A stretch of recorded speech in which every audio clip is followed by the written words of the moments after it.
ದರ್ಶನ್ ಸಿಕ್ಕಾಕೊಂಡಿದ್ದು ಹೇಗೆ? ಚಿತ್ರದುರ್ಗದ ರೇಣುಕಾಸ್ವಾಮಿ ಕೊಲೆ ಪ್ರಕರಣ ಕ್ಷಣಕ್ಕೊಂದು ಹೊಸ ತಿರುವನ್ನ ಪಡೆದುಕೊಳ್ತಾ ಇದೆ.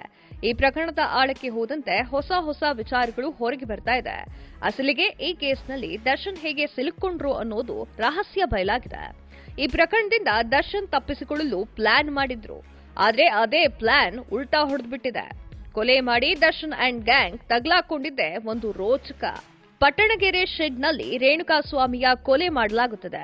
ಶವ ವಿಲೇವಾರಿ ಮಾಡಲು ಬಂದ ಮೂವರು ದರ್ಶನ್ ಜೊತೆಗೆ 30 ಲಕ್ಷ ರೂಪಾಯಿಗೆ ಡೀಲ್ ಅನ್ನ ಮಾಡಿಕೊಳ್ತಾರೆ.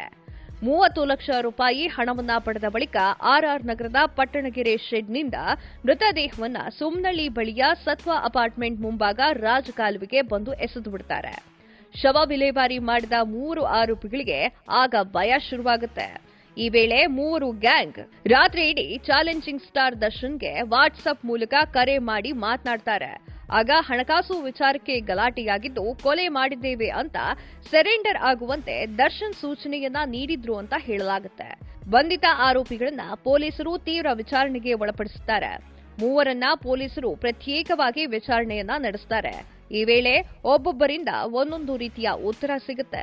ಕೊನೆಗೆ ಅವರ ಮೊಬೈಲ್ ಅನ್ನ ಪರಿಶೀಲನೆ ಮಾಡಿದಾಗ ದರ್ಶನ್ ಜೊತೆ ಇಡೀ ರಾತ್ರಿ ಮಾತನಾಡಿರುವಂತಹ ದಾಖಲೆ ಸಿಗುತ್ತೆ. ಆರೋಪಿಗಳಿಗೆ ತಮ್ಮದೇ ರೀತಿಯಲ್ಲಿ ಪೊಲೀಸರು ಕೇಳಿದಾಗ ದರ್ಶನ್ ಹೆಸರನ್ನ ಬಾಯ್ಬಿಡ್ತಾರೆ. ಜೊತೆಗೆ 30 ಲಕ್ಷ ರೂಪಾಯಿಗೆ ಮೃತದೇಹ ವಿಲೇವಾರಿ ಮಾಡಲು ಒಪ್ಪಿಕೊಂಡಿದ್ದಾಗಿ ಗ್ಯಾಂಗ್ ತನಿಖೆಯ ವೇಳೆ ಬಾಯ್ಬಿಟ್ಟಿದೆ ಅಂತ ಹೇಳಲಾಗ್ತಾ ಇದೆ. ಆಗ ಪೊಲೀಸರಿಗೆ ಕೊಲೆಯ ಅಸಲಿ ಸೂತ್ರಧಾರರ ಬಗ್ಗೆ ಗೊತ್ತಾಗುತ್ತೆ. ಎಲ್ಲವನ್ನ ಪರಿಶೀಲಿಸಿದಾಗ ದರ್ಶನ್ ಹೆಸರು ಹೊರಬೀಳುತ್ತೆ. ಕೋಟ್ಯಾಂತರ ಅಭಿಮಾನಿಗಳ ಯಜಮಾನ ಚಾಲೆಂಜಿಂಗ್ ಸ್ಟಾರ್ ದರ್ಶನ್ ಕೊಲೆ ಪ್ರಕರಣದಲ್ಲಿ ಅರೆಸ್ಟ್ ಆಗಿರೋದು ಅಭಿಮಾನಿ ಬಳಗಕ್ಕೆ ತೀವ್ರ ನೋವನ್ನ ತಂದಿದೆ. ಪ್ರಕರಣದಲ್ಲಿ ನಟ ದರ್ಶನ್ ಸೇರಿ 13 ಜನರನ್ನ ಬಂಧಿಸಿ ಪೊಲೀಸರು ವಿಚಾರಣೆಗೆ ಒಳಪಡಿಸಿದ್ದಾರೆ.